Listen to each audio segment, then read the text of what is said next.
Hello everyone, आज हम वर्ण विचार पढ़ेंगे। वर्ण क्या होता है?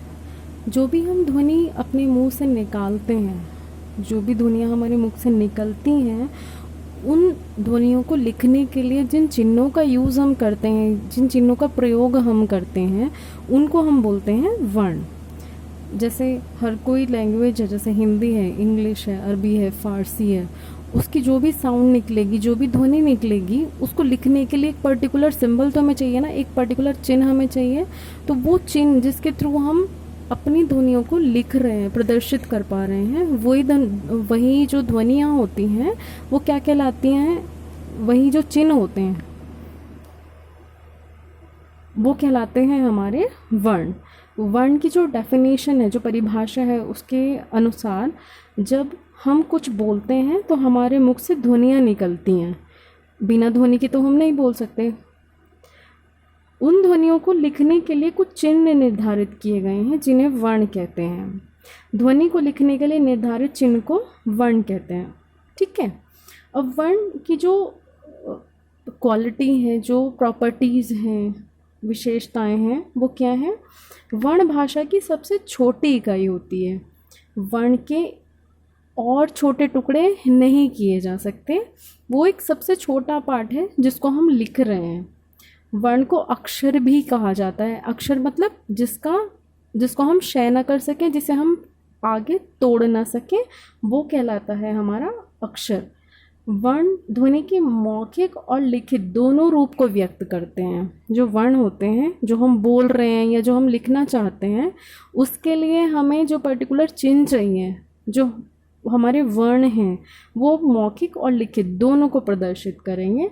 और वर्ण अपने आप में स्वतंत्र ध्वनि होते हैं, मतलब उनको रिप्रेजेंट करने के लिए, उनको लिखने के लिए किसी और चीज़ की हमें ज़रूरत नहीं है। वो खुद में पूर्ण होते हैं और स्वतंत्र होते हैं।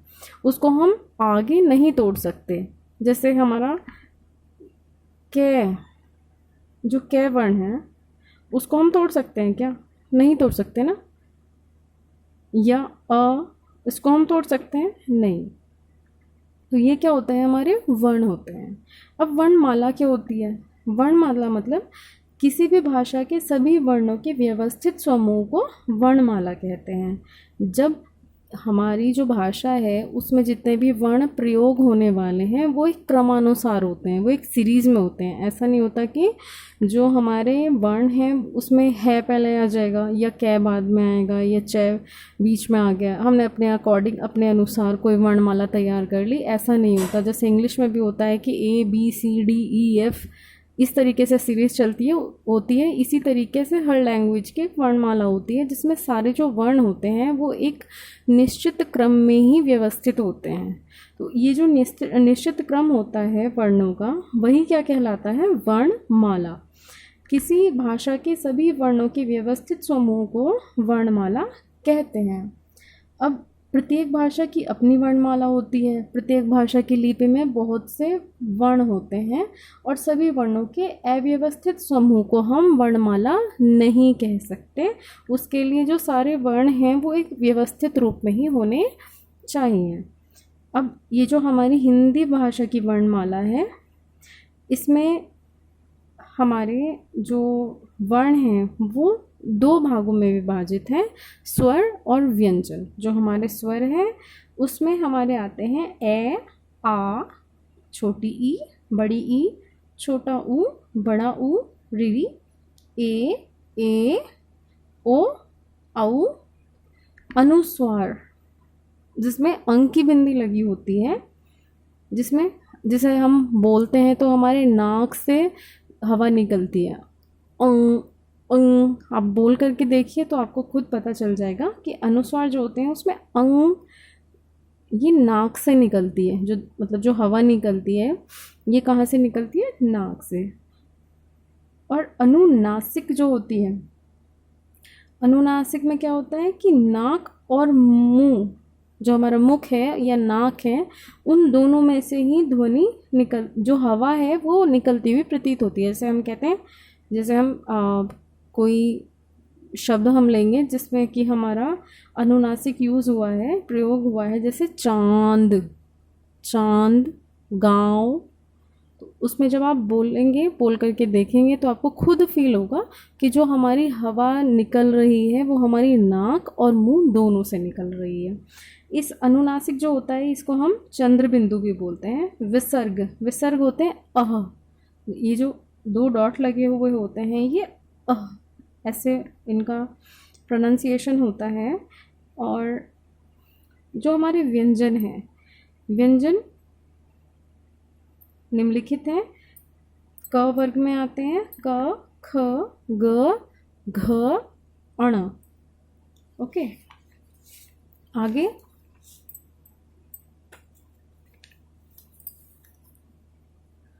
च, छ, ज, झ, अण, ये च वर्ग है। ट, ठ, ड, ढ, ण, ण, ढ, ये ट वर्ग। त, थ, द, ध, न, ट वर्ग। प, फ, ब, भ, म, प वर्ग। य, र, ल, व, ये अंतःस्थ होते हैं। जब हम इनको बोलने की कोशिश करते हैं तो हमें थोड़ा सा प्रेशर लगाना पड़ता है। य, र, ल, व, ऐसा लगता है जैसे अंदर हमारे गले पे प्रेशर लग रहा है, तो इनको हम बोलते हैं अंतःस्थ। ये आप इजीली ऐसे भी समझ सकते हैं, जो हमारे अंदर स्थित होंगे और उनको हम ज़बरदस्ती बाहर निकालने की कोशिश कर रहे हैं, तो वो होते हैं हमारे अंतःस्थ। य, र, ल, व। ओके, श, स, स, ह, ये होते हैं हमारे ऊष्म व्यंजन। इनको आपको याद करना बहुत ज़रूरी है, क्योंकि जो कॉम्पिटिटिव एग्ज़ाम्स होते हैं उनमें भी ये पूछ लिया जाता है कि अंतःस्थ व्यंजन कौन से होते हैं और ऊष्म व्यंजन कौन से होते हैं। तो आप बता सकते हैं कि अंतःस्थ कौन से होंगे, जिनको हमें बोलने में प्रेशर लग रहा है, गले से निकालने हमें पड़ रहे हैं ज़बरदस्ती, तो वो होते हैं हमारे अंतःस्थ, अंदर स्थित। ओके, य, र, ल, व। ऊष्म, जिसमें थोड़ा सा और प्रेशर है और थोड़ी सी ऊर्जा लगानी पड़ रही है, श, स, स और ह। संयुक्त व्यंजन ऐसे व्यंजन होते हैं जो किन्हीं 2 व्यंजनों, मीन्स जो ये अकेले नहीं बने होते, ये एक व्यंजन और स्वर की सहायता से मिलकर बने हुए होते हैं। इनको हम बोलते हैं संयुक्त व्यंजन। जैसे ये अक्षय वाला श, त्र, तय और रे से मिलकर बना होता है। गे, श्र, श्रवण वाला श। ओके, इनको हम बोलते हैं संयुक्त व्यंजन। आगत वर्ण कौन से होते हैं? आगत मतलब जो हमारी पर्टिकुलर, हमारी बेसिक लैंग्वेज से नहीं है, जो हमारी पर्टिकुलर हिंदी से नहीं मिले हैं हमें।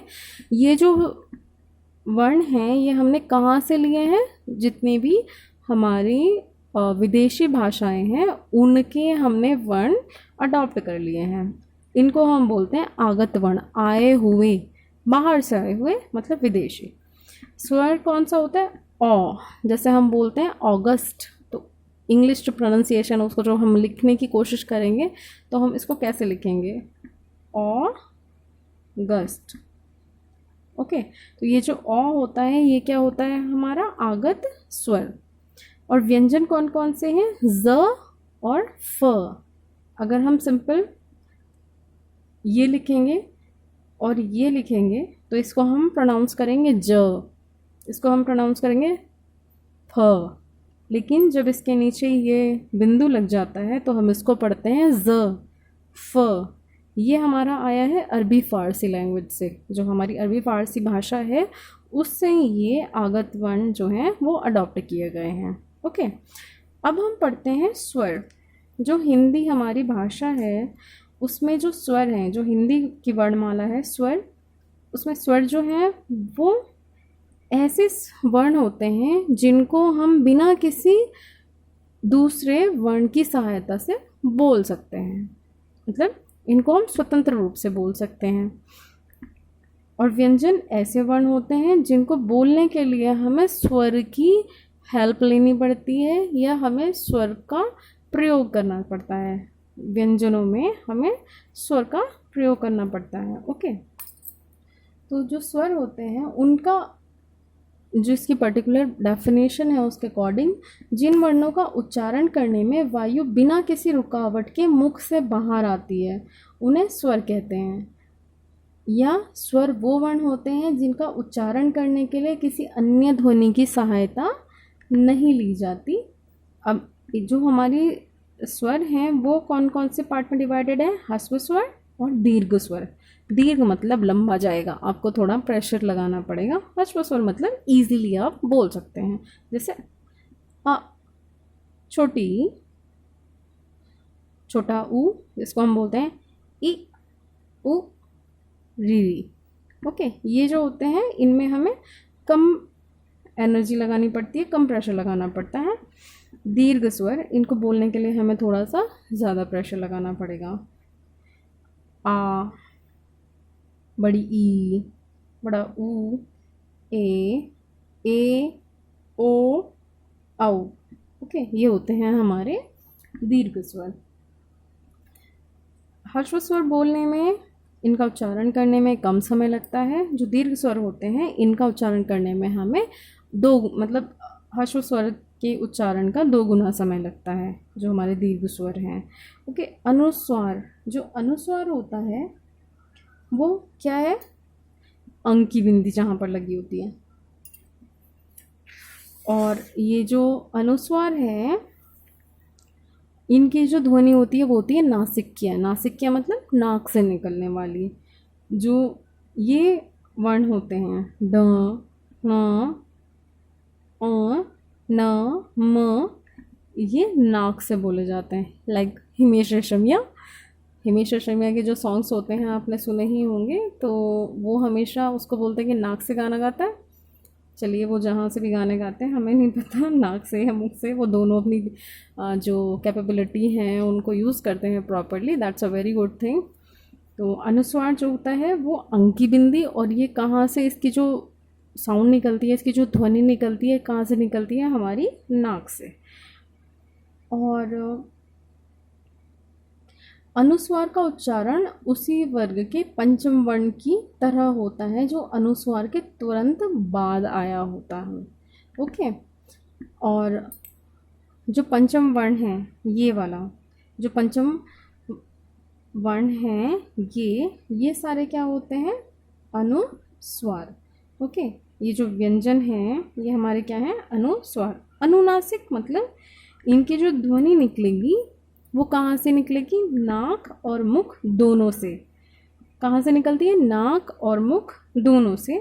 जैसे हमारे कुछ शब्द यहाँ पर दिए हुए हैं, एग्जाम्पल दिए हुए हैं, जिनकी सहायता से हम समझ सकते हैं इजीली। सांप, चांद, माँ, गाँव, मुँह आदि, जिनमें ये चंद्र बिंदु लगा हुआ होता है, ये क्या होते हैं? हमारे अनुनासिक। और यदि व्यंजन के ऊपर कोई मात्रा लगी हो तो अनुनासिक के स्थान पर केवल बिंदु आ जाता है। जैसे हमारे फॉर एग्जाम्पल कोपल, होंठ, वहीं, में आदि। इनमें क्या है कि जब व्यंजन के ऊपर कोई मात्रा लगी है तो क्या होगा कि चंद्र बिंदु की जगह सिर्फ हम क्या लगाएंगे? सिर्फ ये बिंदु आ जाएगा। ठीक है, अब आगे हमारा आता है विसर्ग।